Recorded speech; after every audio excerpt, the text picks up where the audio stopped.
utpādotpāda mūlotpādasya te yadi maulenājanitas te kathaṃ janayiṣyati. Utpādotpāda mūlotpādasya te yadi maulenājanitas te katham janayiṣyati. MMK chapter 7 verse 5. If for you the genesis of the original Genesis is the genesis of Genesis, how for you will this one, when not yet begotten by the original, beget that one?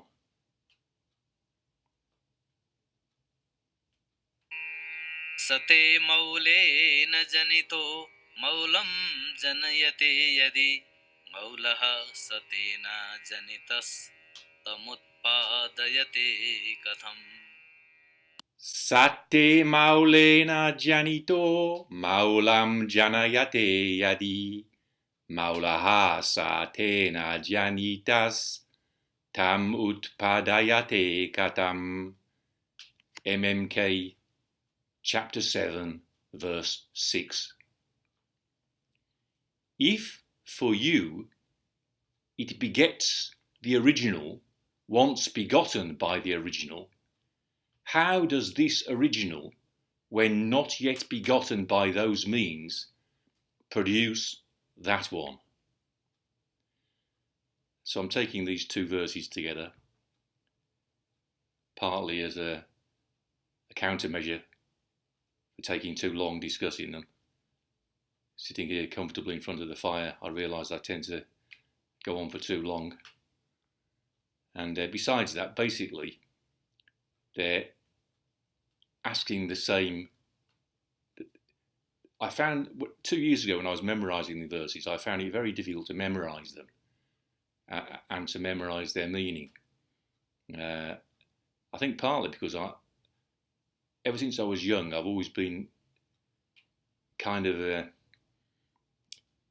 mainly interested in what I'm supposed to do, what am I here to do. Not so much interested in ontological problems of what is. And these two verses, as I read them, are just Nāgārjuna having to respond to an opponent who is so interested in things like the Big Bang or the genesis of Genesis. And I think that Buddha was only interested in answering those kind of what is questions insofar as they were relevant to practice. And they are relevant to practice because if things exist on the one side or if things don't exist on the other side, that has tremendous implications for practice. In the middle way between those two views of existence and non-existence, that's where practice in the middle way is possible. So it's important not to be influenced in the wrong way by ontological understanding. So what the opponent's asking about is how things, what the opponent's, he's not asking about anything. He's got a view about the Big Bang or original Genesis. And Nāgārjuna in response, he's not really posing an ontological response. He's not saying what is or what isn't. He's asking a question in both the verses, 7.5, 7.6. Katham, how? So 7.5 says, Sa kathaṃ janayiṣyati. How will it beget? Tam, that one. So, tam te sa kathaṃ janayiṣyati. How, katham, will it beget, will it generate, janayiṣyati, sa, so how will that one, tam that one. So how will this one generate, beget that one? And in 7.6 the question is sa tam utpādayate katham. Katham, how? Sa, this one, tam, that one. Sa, nominative, tam, accusative. So sa, subject, tam, object. Utpādayate, so causative of utpād, give rise to, produce. So how will this one produce that one? So he's asking the same question. How will this genesis produce that genesis? How will this produce that? So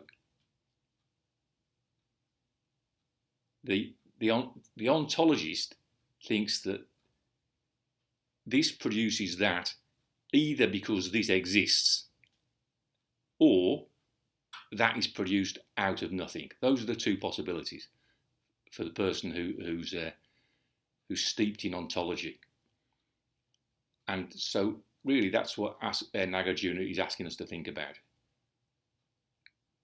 Do the two ontological responses based on existence or non-existence, do they make any sense as an explanation of how this produces that? He's not even saying, it's not necessarily a rhetorical question, it's an open question, something to be explored. So if we go from the English, verse 5, if, yadi, for you, te, that's genitive of tvam, genitive singular of tvam, you, te means for you. It also, te sometimes means nominative plural, those, as we had in the previous verse, when he was referring to utpādasya, those three. So te is nominative plural masculine, or it's a genitive singular of tvam, you. And it's often when Nāgārjuna is addressing the opponent, to make it clear that that's what he's doing, he says te, for you, in your scheme. So if, yadi, for you, te, the genesis of the original genesis, utpādo mūlotpādasya, is the genesis of Genesis, utpādotpāda. So those words are exactly the same as in the previous verse. Utpādotpāda, utpādo mūlotpādasya, te yadi. So before te yadi, it's the same exactly as in the previous verse. So we're just quoting the opponent's terminology back to him. If, for you, the genesis of the original Genesis is the genesis of Genesis, then the question, how, katham, for you, te, again, will this one beget, so this one, sa, will beget janayiṣyati. So that's future causative of third person singular, future causative of jan, to be born. So how will it cause it to be born? How will it beget it? How will it produce it? So how, katham, for you, te, will this one beget, sa janayiṣyati, that one, tam. And then the beginning of the line is maulenājanitas. So maulena is instrumental singular of maulaḥ, which means derived from the root. So original, the original. And janitaha means not begotten, not born. So maulena plus janita is maulenājanitas. It's nominative singular, masculine, so maulenājanitas, and taha before tam becomes tas. So maulenājanitas tam te, sa katham janayiṣyati. How for you will this one, this Genesis, when not yet begotten by the original, maulenājanitas, beget that one, tam janayiṣyati. Okay, let's press on to the next verse. If for you, again, yadi, if, for you, te, it, sa, begets, janayate, third person singular causative, present, of jan, the original, maulaṃ, accusative singular, maulaṃ, once begotten by the original, maulenājanitas, so maulena, by the original, janito, begotten, nominative singular masculine, and before maulaṃ, janito becomes janito. So, if, yadi, for you, te, it begets, sa, janayate, the original, maulaṃ, once begotten, janito, janito, by the original, maulena. So,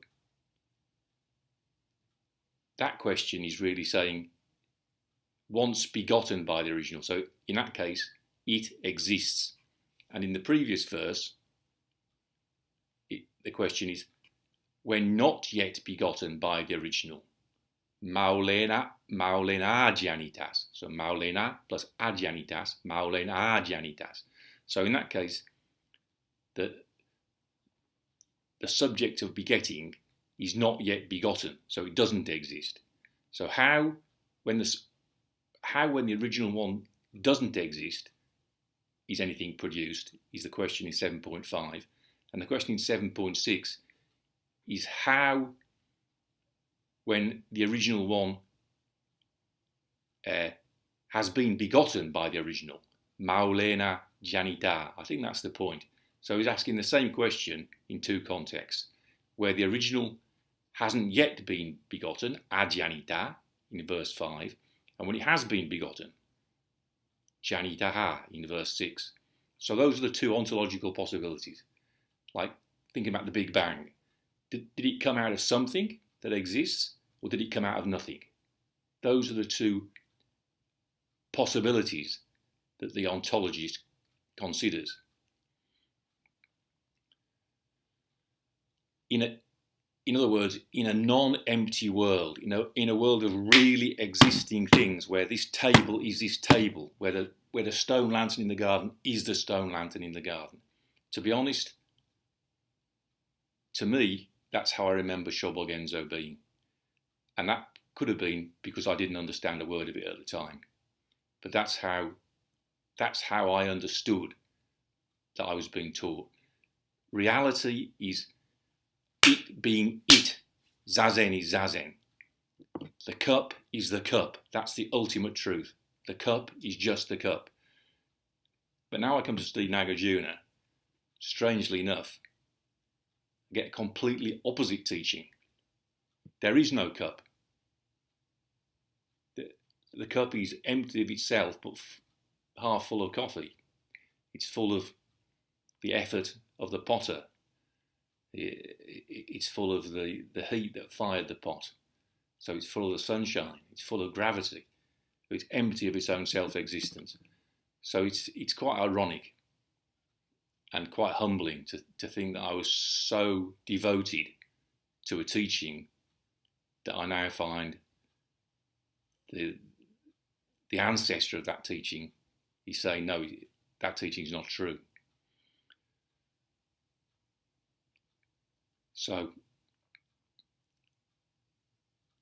back to the English of verse 6. If, yadi, for you, te, it, sa, begets, janayate, the original, maulaṃ, once begotten by the original, janito, how, next line, how, katham, does this original, maulaḥ sa, so sa, nominative singular masculine means this one, maulaḥ, nominative singular masculine, original.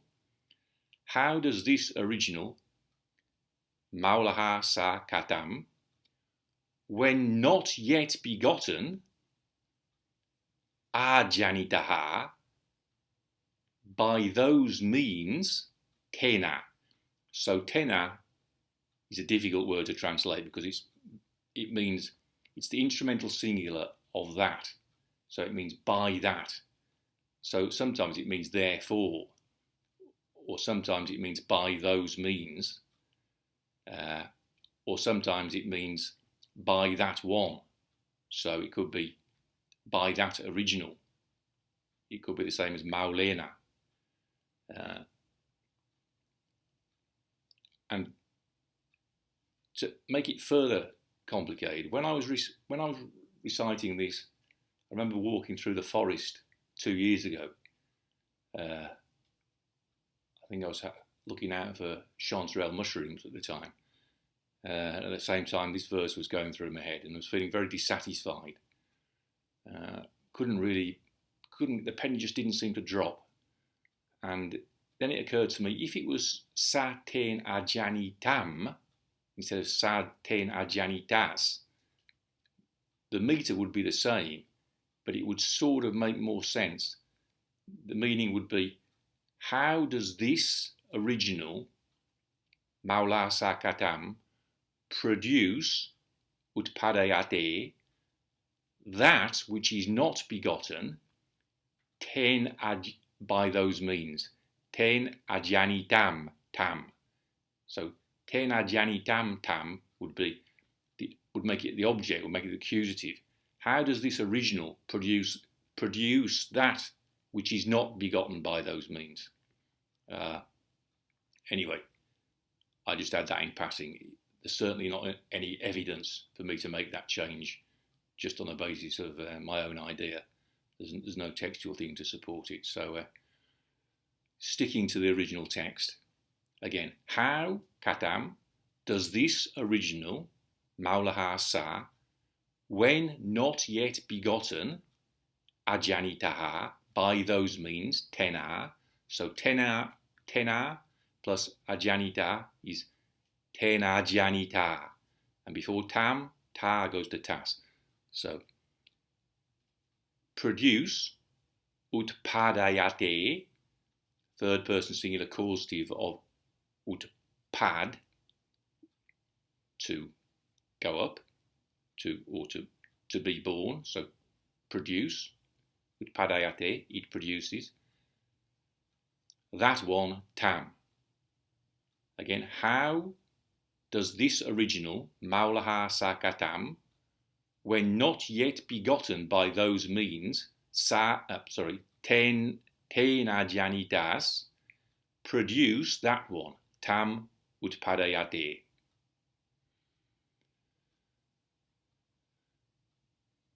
Sa te maulena janito maulaṃ janayate yadi maulaḥ sa tenājanitas tam utpādayate katham.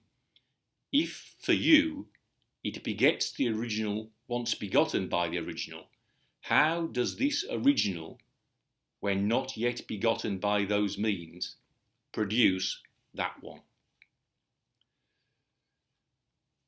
So again, both verses are asking the same question. How does this one produce or beget that one?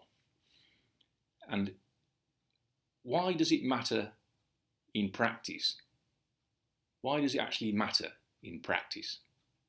I think the question has been answered already in the first 3 verses. And so the key phrase is samskrita lakshanam, which on the surface means characterizing of the contrived, or characterizing of the conditioned, if you follow the conventional wisdom that samskrita means the conditioned things. Samskara means conditioned things, and samskrita means the conditioned. That's the general conventional wisdom. Very misleading, I think. So what samskrita lakshanam means below the surface is targeting, contriving. And that is an important stage in the practice of sitting meditation, leading to the next stage, which is there's no targeting, and so there's no contriving. Okay, so there has to be targeting of contriving in order to realize the state of just sitting in which there is no targeting of contriving. That's what we were taught in verse 3, below the surface. So it matters in practice, because practice is targeting of contriving. And for clarification of that, we go back to chapter 26. Punarbhavaya samskaran, the samskaras which lead to further becoming. Avidya nivrita trida, the one covered in ignorance in 3 ways. Abhi samskurute yamstair, Abhi samskuruta, he accumulates. Yamstaya, by which gatim gacchati karmabihi, by which karmas, by which actions, karmabihi, gatim gacchati, he goes to a realm in samsara, like hell being the obvious one. By accumulating samskaras with body, speech and mind, in 3 ways, we end up in hell. So that's the practical import. That's the, when you're in hell, you're not really interested in what is the meaning of hot and cold, or does hell exist, does it not exist. You're interested in getting the hell out and making sure you don't go back there again in a hurry. So in that case, one has to target samskaras, punarbhavaya samskaran. Target, take aim at the samskaras which lead to punarbhava, rebirth or further becoming. Punarbhavaya is dative. Samskaras, that's where samskaras do, they lead to further rebirth. So you end up in hell. Now that targeting of samskaras, or targeting of contriving, samskrita lakshana, he describes in verse 3 as anyat. That's so important. So I didn't catch that meaning at all the last couple of years, only in talking the meaning of the verse out loud yesterday.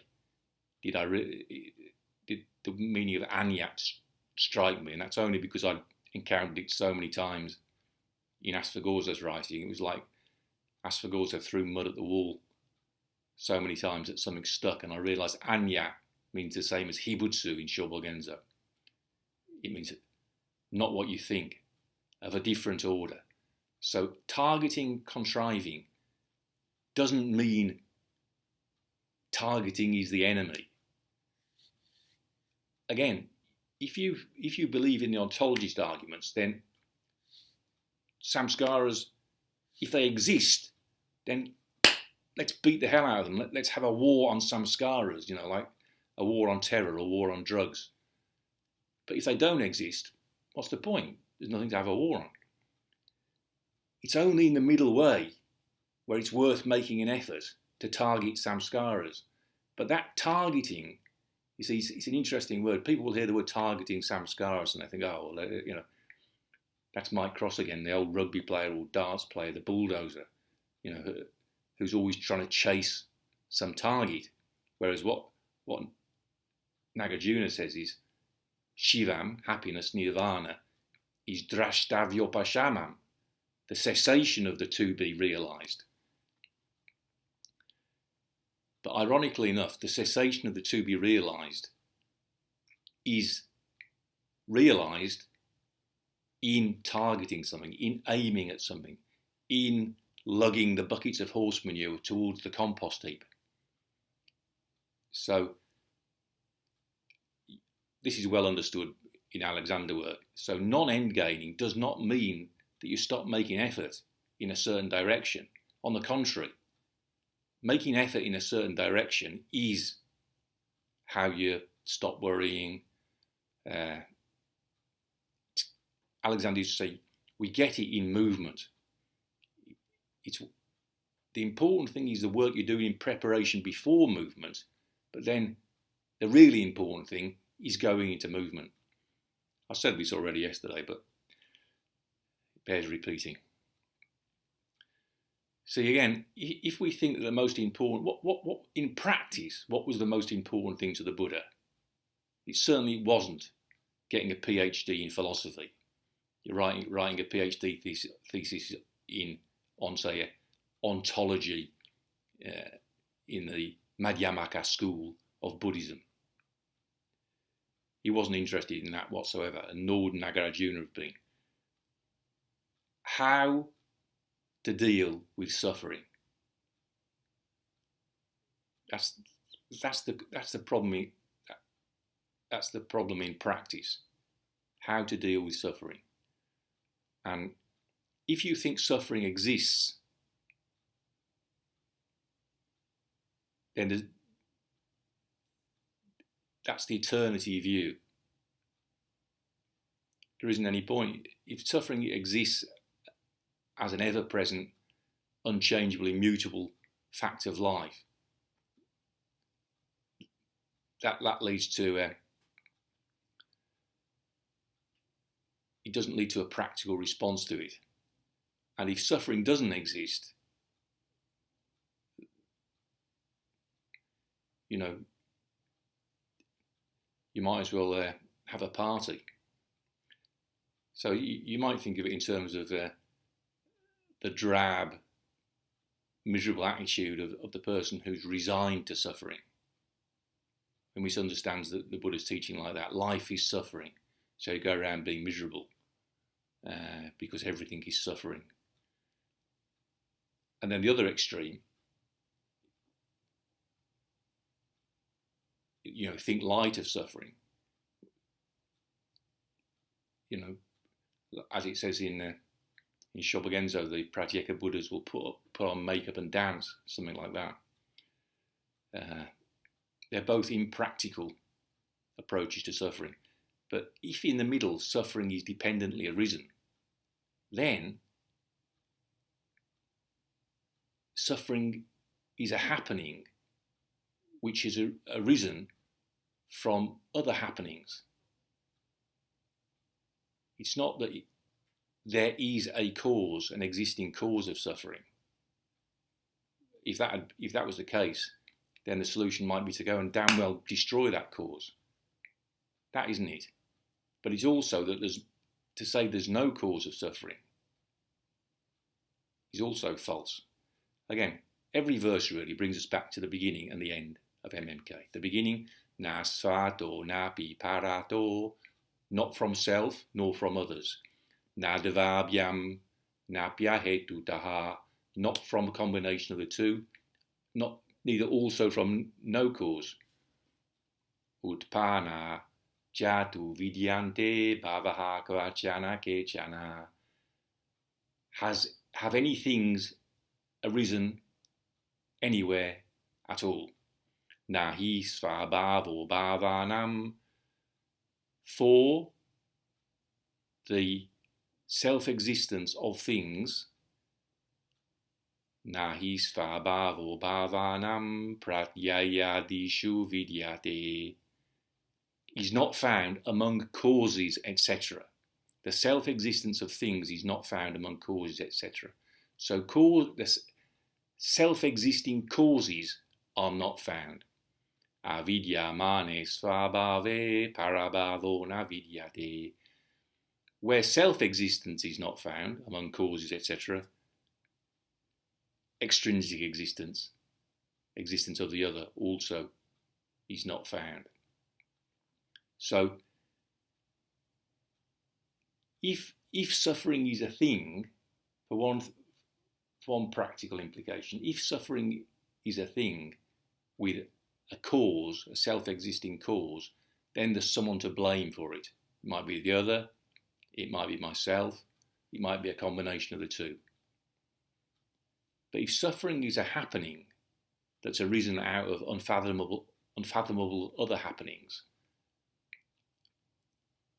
then the practical thing is to look into how to stop that happening.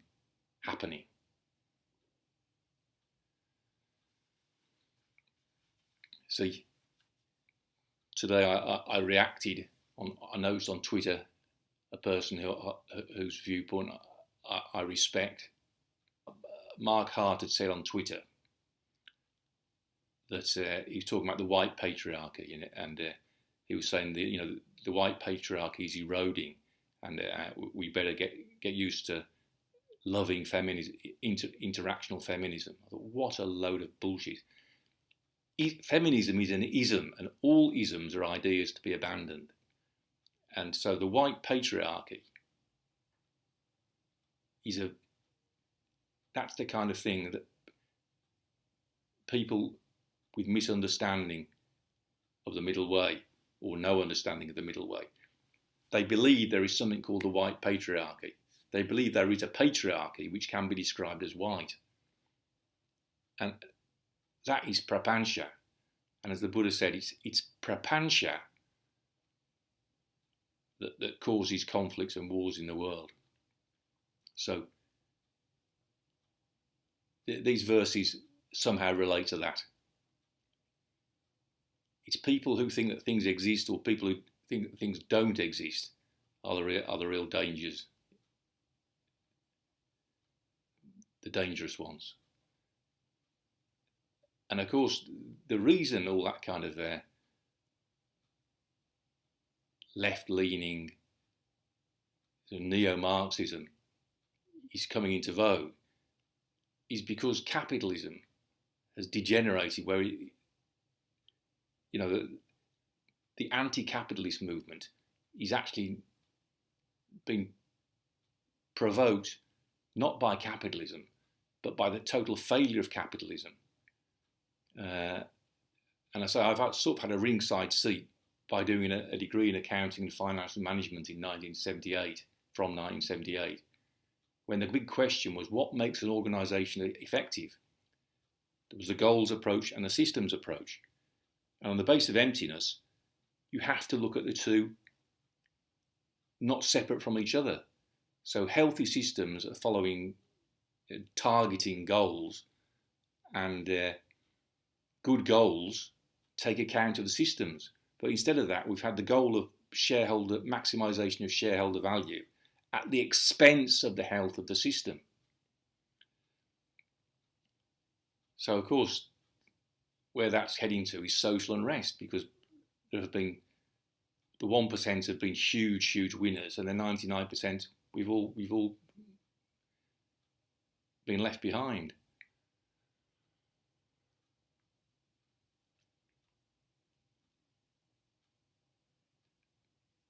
So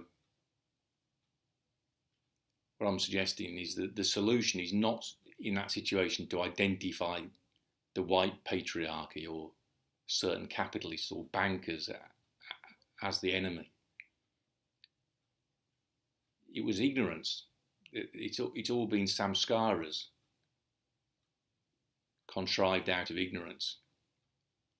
So the way forward is avidyayam nirudayam, or avidyaya nirodas, the stopping of ignorance. The stopping of ignorance is a happening. It's dependently arisen from other happenings. That doesn't mean that means we can stop it. If ignorance was a thing that existed, we couldn't stop it. We couldn't inhibit it. If ignorance didn't exist, well, there's no point making any effort. But because ignorance is dependently arisen, and because samskaras, contrivances, confections, because they are dependently arisen primarily out of ignorance, there's a way forward in that, not in identifying the white patriarchy as the enemy or any group as the enemy.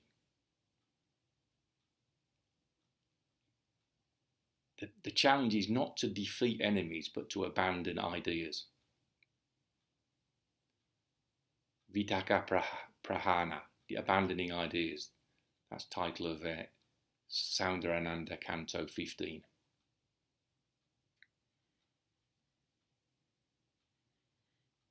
So back to the beginning and then back to the end.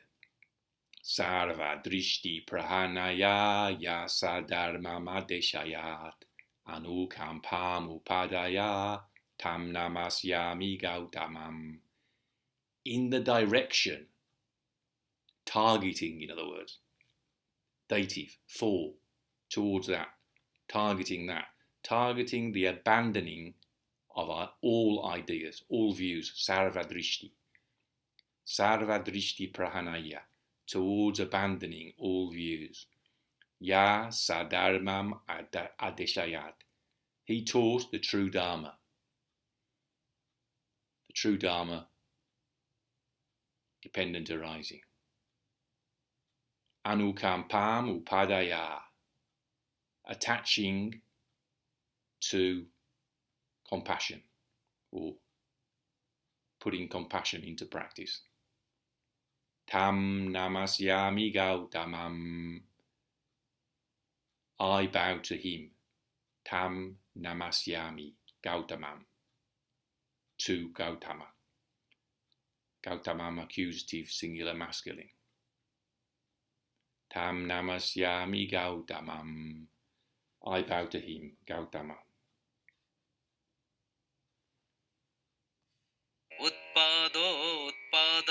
utpādo mūlotpādasya te yadi maulenaājanitas te kathaṃ janayiṣyati. Sate maulena janito maulaṃ janayate yadi maulaḥ tenājanitas utpādayate katham.